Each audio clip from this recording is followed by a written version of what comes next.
David, so I wanted to go with you over this contact tracing that I've heard or we've been listening to for a while. And this is, again, going back to what we think is going to be the new normal.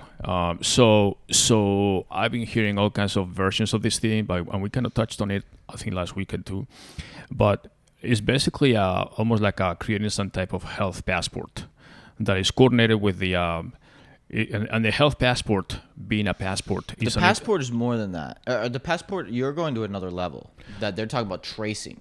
Like, we're going to track you 24/7 everywhere you go. Well, yeah, but the health passport basically is an international approval thing that is coordinated with maybe with the WHO and the CDCs of different countries and all that that's stuff. Great. Yeah, I know.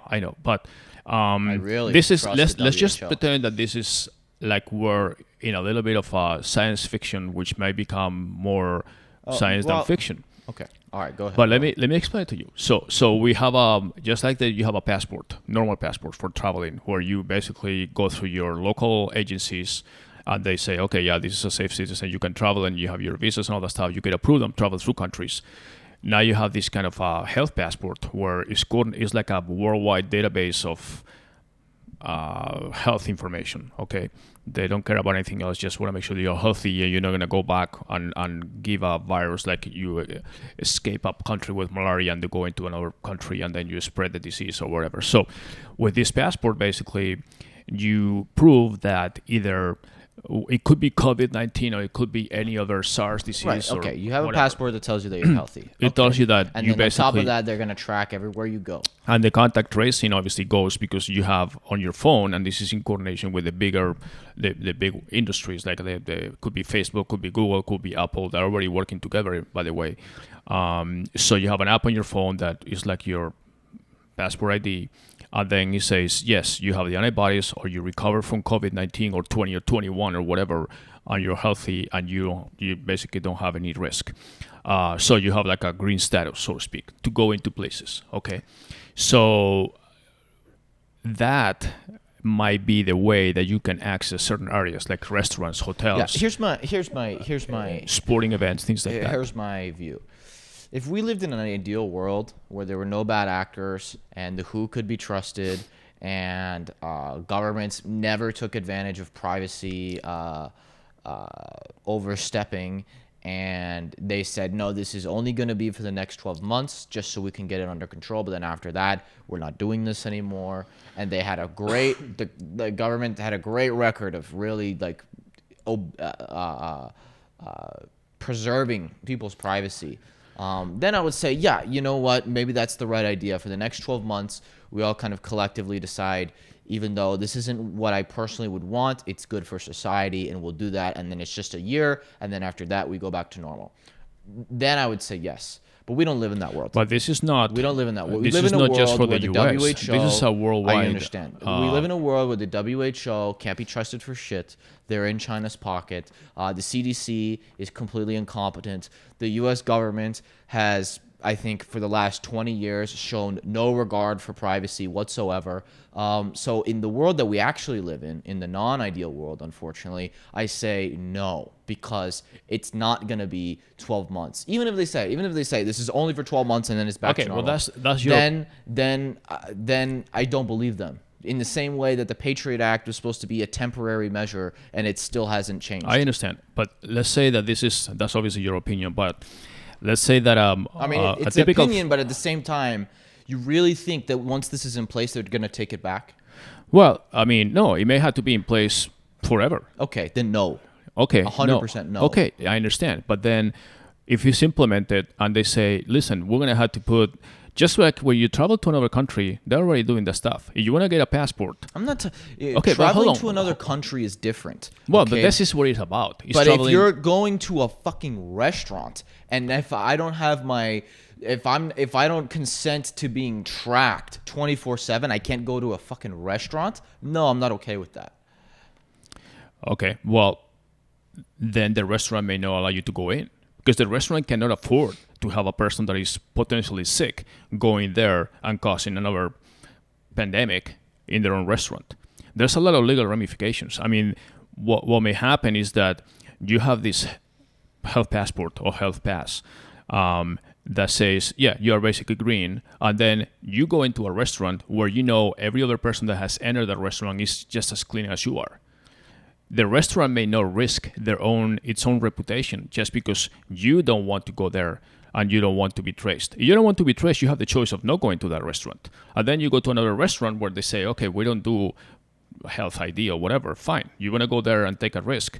But if I'm a restaurant owner, I want to make sure that... Yeah, what happens if the government just mandates that all public establishments They may. to? That's what I'm saying, that could be the new... And are you for that? Well, it's not... At some point, you need to decide, we're going to have to give up on some of our civil liberties in exchange for health and safety.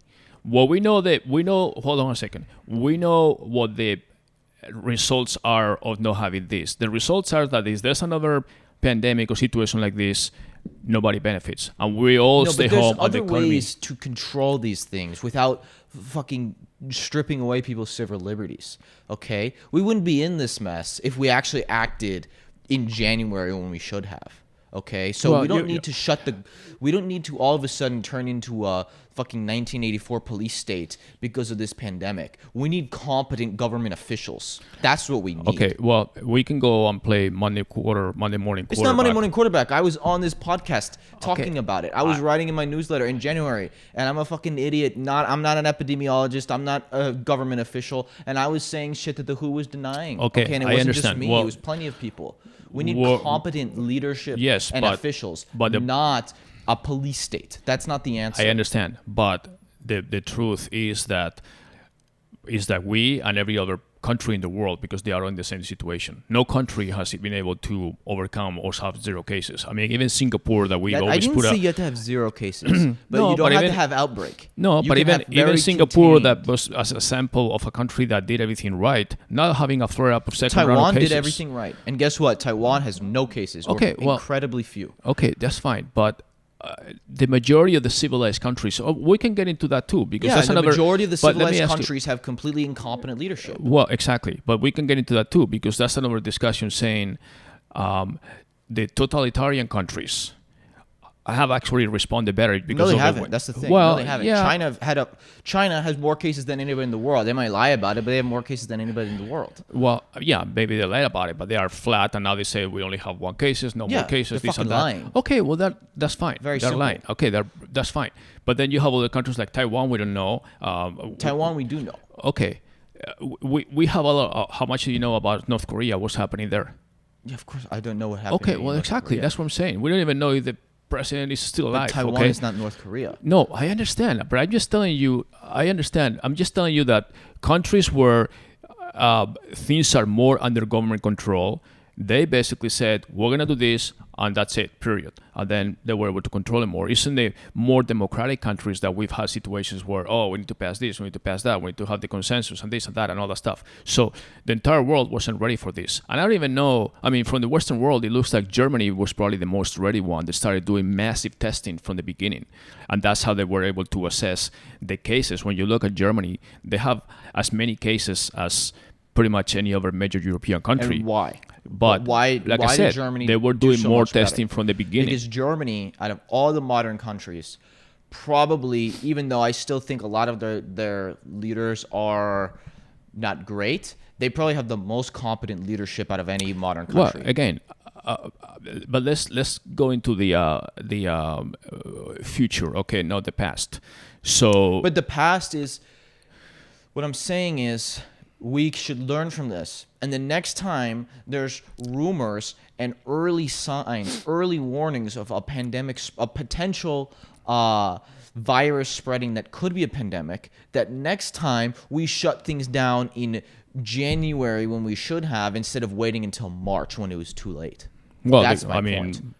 that we can get into. I mean, but we don't know. I mean, you follow like your favorite WHO. They didn't say that it was that pandemic until much later. Incompetent and Okay. corrupt. A double whammy. Well, that's fine. Okay, and Trump took his credit. It's like, do Did you close, trust did close the who's more country. dangerous in power, a fool or a crook? I don't know. In the WHO's case, it's both. Right. Okay. Fine. But I'm just trying to move forward. Okay. So And I'm trying to move forward. yeah, too. I understand. And I'm saying I understand. But the let me. answer is competent Yes, leadership. okay, that's a utopic thing. It's not Okay. utopic. It's not utopic. Okay, well, who's saying- competent?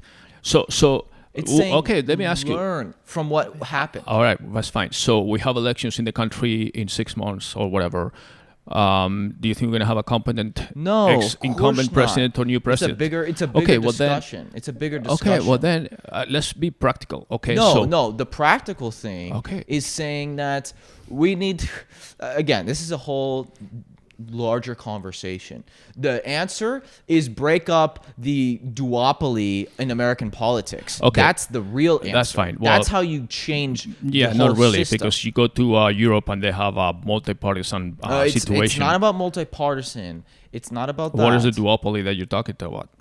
Well, it's a duopoly, but it's not just about the multipartisanship. Okay, that is one thing. Yes, the fact that we have a duopoly where it's literally you are right or left and there's nothing else is fucking crazy. Okay. Okay. But then on top of that, you have these leaders and entrenched politicians. I mean, the majority of Congress is baby boomers or even older. Silent generation. No, I understand. Why? That didn't used to be the case. The average age of Congress has gotten older and older and older. Go look at the average age of Congress in the 60s. I'm not talking about Congress. I'm talking about... It's everything. It's I everything. understand, but I'm just basically... Trump David, or can I say Biden something? or Bernie or Elizabeth Warren, whoever won the presidency, would be the oldest president we ever had. Okay, I'm not talking about the president or politics or Congress. I'm talking about practicality as far as saying business executives, startups, investors, VCs, they're all saying that they They're much not see... all saying. Okay, many of the ones that you and I listen to are saying that we all see a place where they may have these health checks in place. Just like I'm not saying they're not going to try to put them in place. Let me make my point for a second. I'm saying that they shouldn't. Okay. And like I said, David. if we lived in an ideal world where they did it for 12 months and then, okay, back to normal, no more tracking, I would be for it. But we don't live in that ideal world, unfortunately. Once we had terrorist attacks, we went to a world where basically we need to be checked and triple checked before going through the airport. And we had TSAs and other stuff. That happens worldwide, okay?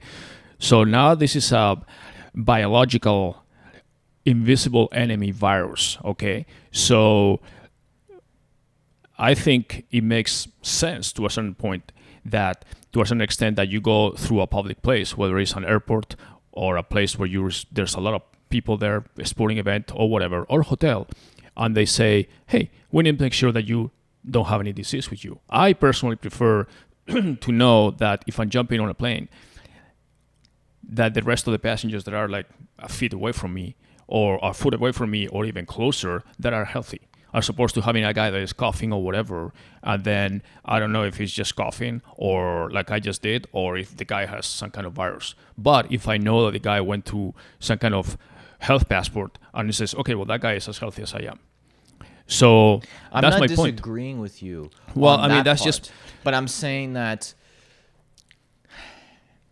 I mean, everybody's saying that this COVID-19, first of all, is not going away. It's a slippery slope. Okay, yeah, that's of course. the problem. Yes, it's a but slippery consider slope. the alternative. And it's the shifting of the Overton window on what governments are allowed to do. And when you start giving up your civil liberties, they're going to take more of them. This is not anything new. It's been happening for 3,000 years. Haven't they taken your civil liberties now by telling you to stay home for 6 weeks or 8 weeks and basically do nothing? They've taken your job. They've taken your ability to go out. I mean, you have no civil liberties. There's countries, civilized countries, where basically they've been confined in their houses. In Arizona, we're a little more free to do some stuff. But go to New York. I mean, they're being like locked down there for weeks now. But in Europe, they've been under heavy confinement because that's what they said. You can only go once a day, buy food, or go to a pharmacy. That's it. You cannot do anything.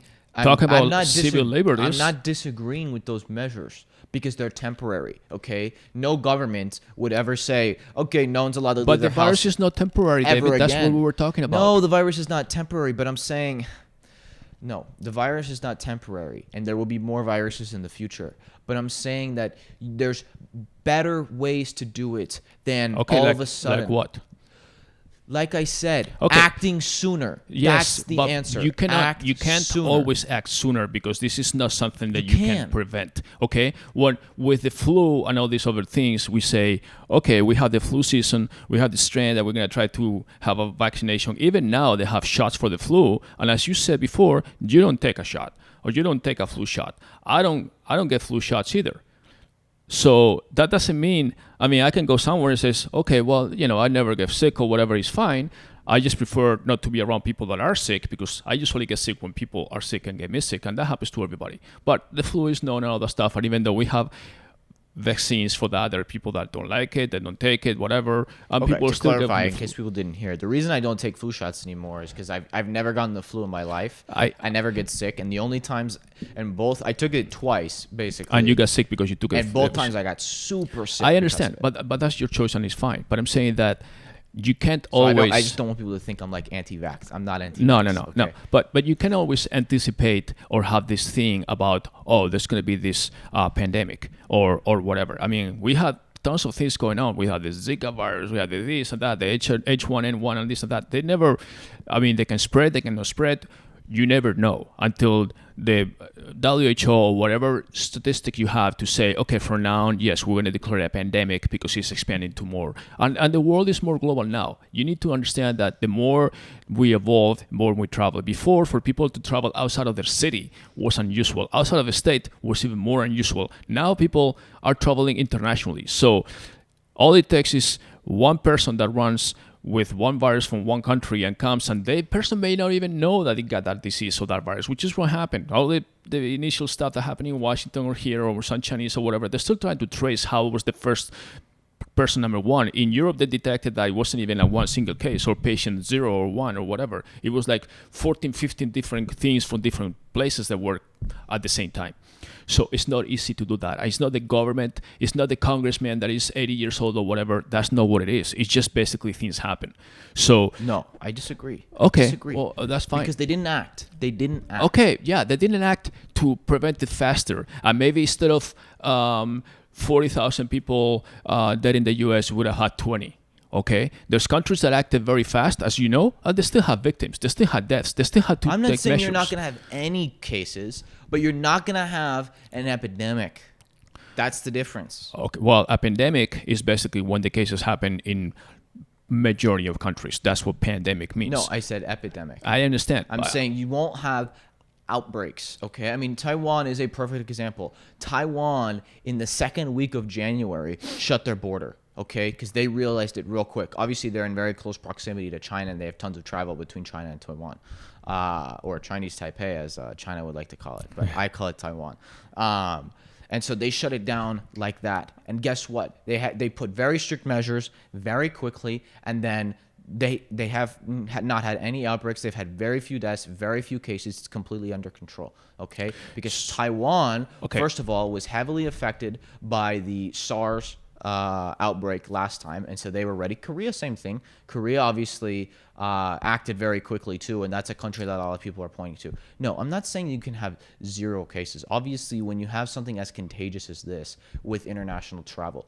But the fact that our government, our president, in late February was saying it's just the flu. Okay, well that's fine. I mean, I'm not talking about the U.S. or any other country. It's every country. It wasn't just No, Trump, by but the way. I'm just I mean, talking- Macron actually said it like 2 days after Trump said it was the flu. Macron said we're not shutting anything down, and then the next day said, "Oh, we're shutting down the whole country." Okay, I mean, understand, but I'm not making this a political discussion. Okay, but it is a political discussion. Okay, well, it is a political discussion. It's a discussion of the answer is not give the idiots more power. The answer is get rid of the idiots.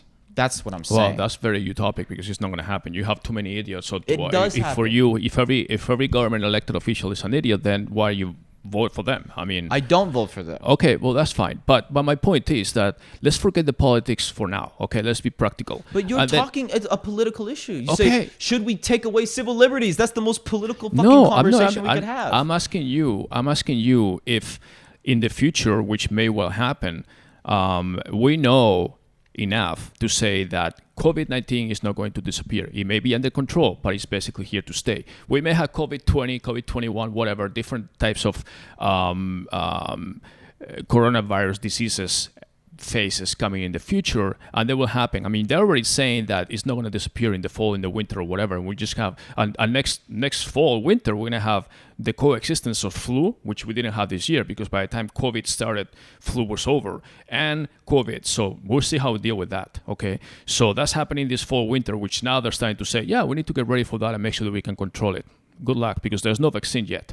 Okay, so, but there might be a situation, and some countries are already implemented, where they say, hey, yeah, we're going to have some kind of thing where we can control the mobility of people that are positive, basically, or people that are not clear. And you're going to have somehow to have a separation between the people have the antibodies and the past disease, and they are this and that, or the people that are basically with symptoms, and separate them. That's the only way. That's the social distance. It's going to be real social distance if we want to reopen the economy. So at some point you need to decide, just like we go to the airport and they say, hey, I know you're a great guy, but I want to make sure that you don't carry anything. And they say, take your shoes off, take everything out of your pockets, blah, blah, blah, x-ray, all that stuff, and you go through, okay? And you go through and travel. Well, they're going to say, okay, show me your phone. Yeah, you're green, perfect, just go through. You're not, no, sorry, you cannot get on this plane.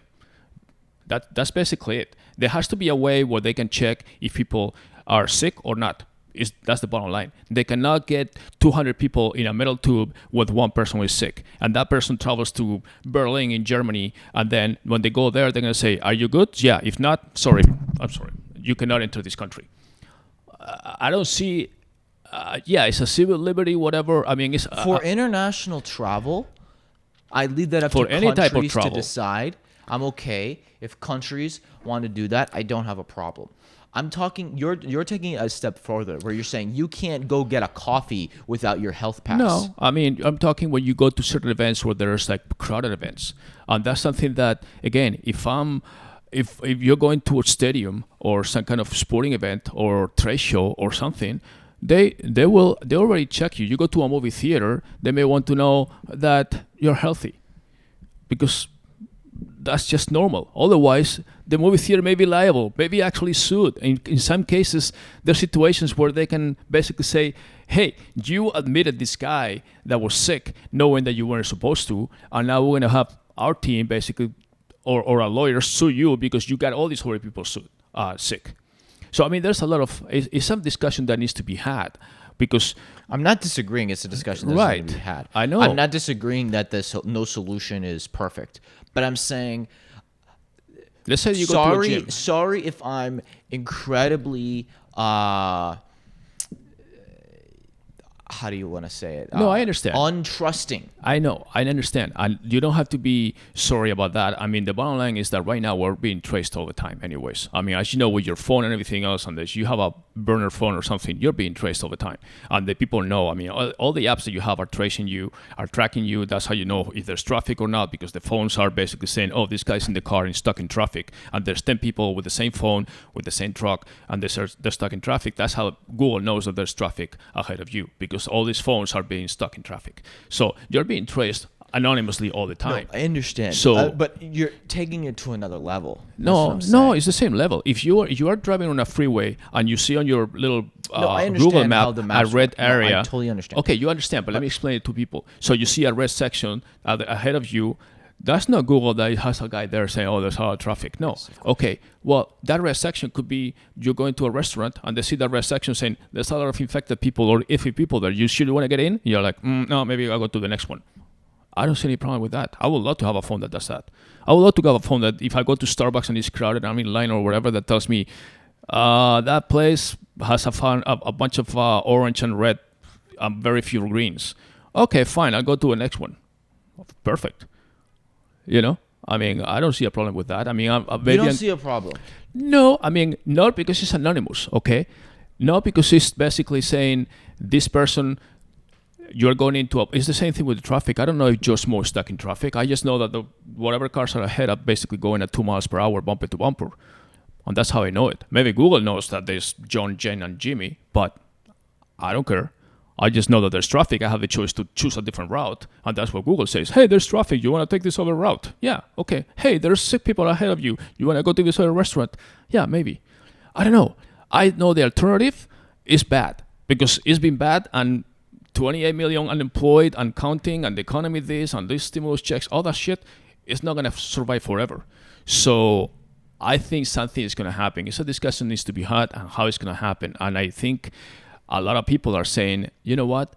I don't give a shit. Just let me go back to work. I'll make money. I'll pay my bills and all that stuff. If you need to trace, if there's a sick person in the supermarket or whatever. I understand it's tricky, and I understand your situation, and that's what many people are thinking. But we need to start thinking about the alternative, which is not good. But like I said, this is not binary, okay? This is my problem. That every topic people make binary. That's why I say you need to break up the duopoly in politics, because everything is binary. You're either with us or against us. But that's not it. The question is not, or the solution is not, we either take away civil liberties or we have another horrible pandemic going on and it lasts forever.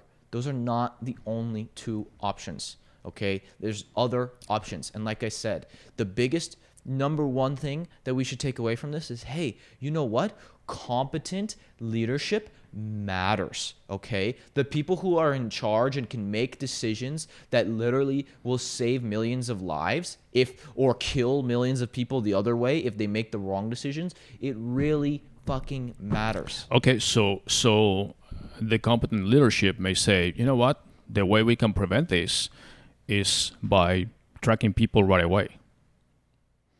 But like I said, that's not